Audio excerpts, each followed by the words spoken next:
দার্জিলিং গিয়েছিলাম recently, beautiful জায়গা right. আর দার্জিলিং গেলে যেখানটা একদম মিস করাই যায় না সেটা হচ্ছে দার্জিলিং জু। পাহাড়, জঙ্গল, জন্তু, একদম পারফেক্ট কম্বো। চলে গেলাম জু এর ভেতরে, ঢুকে দেখি প্রচুর জন্তু জানোয়ার, তাদের মধ্যে অবশ্য কয়েকটা আমারই লং লস্ট ফ্রেন্ডস। কিন্তু এদের প্রতি আমার তেমন ইন্টারেস্ট নেই। আমার আসল ইন্টারেস্ট বাঘে। ইয়েস, বাঘ, রয়্যাল বেঙ্গল টাইগার। কিন্তু ভাই যে বাঘটা দেখে, পুরোনো পাজামা পরানো পার্স বালিশের মতো, সাইডে ছোট্ট করে বসানো, চোখে মুখে হোপলেসনেস। এটা বাঘ নাকি জীবনে সবকিছু হারানো আমাদের পাড়ার প্রদীপদা? সরি প্রদীপদা। লোকেরা বাঘের খাঁচার সামনে গিয়ে লিটারালি এদিকে আয় বাবু, এদিকে আয়।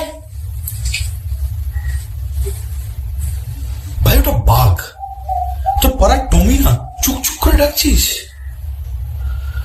বাঘেরও রিয়াকশন ব্ল্যাঙ্ক। ও জানে হাজার হাজার লোক আসবে, ওর সাথে সেলফি তুলবে, সামনে ক্রিম ঝাড়কাত করে চলে যায়। আমার জীবনে কোনো মূল্য নাই। হোপলেস বাঘ।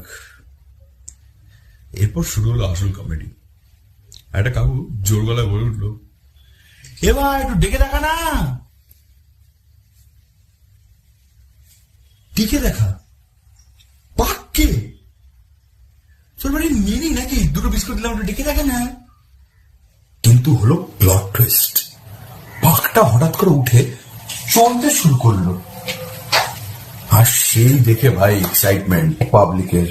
নমস্কার, নিজেদের সন্তান জন্মের সময় এতটা এক্সাইটেড হয়নি যতটা বাঘকে চলতে দেখে হয়েছে। সবাই এক্সাইটেড দেখছে। এর মধ্যে হঠাৎ করে একটা কাকু গেছেন, বলে উঠলো, এবার একটু সামনে দিয়ে চল না, ভিডিওটা ভালো আসছে না। সামনে দিয়ে হেঁটে দেখা? এটা বাঘ না মডেল? এরপর কি বলবে? বিক্রি করে র্যাম্প করে দেখা? জুয়ের ম্যানুয়াল একটা আপডেট হওয়া দরকার ভাই।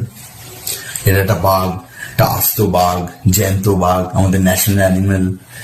এটা আপনার বাড়ির শোপিস না, অথবা রিমোট কন্ট্রোল টয় না ভাই। আমি জু কিপার হলে হালকা করে গেটটা খুলে দিতাম আর বলতাম, ও কাকু পালাচ্ছ কেন?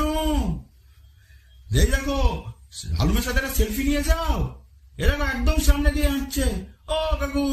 আজ বুঝতে পারলাম না ভাই, টুরিস্ট বাঘ দেখে পাগল না বাঘ টুরিস্টকে দেখে? একটু ডেকে দেখা।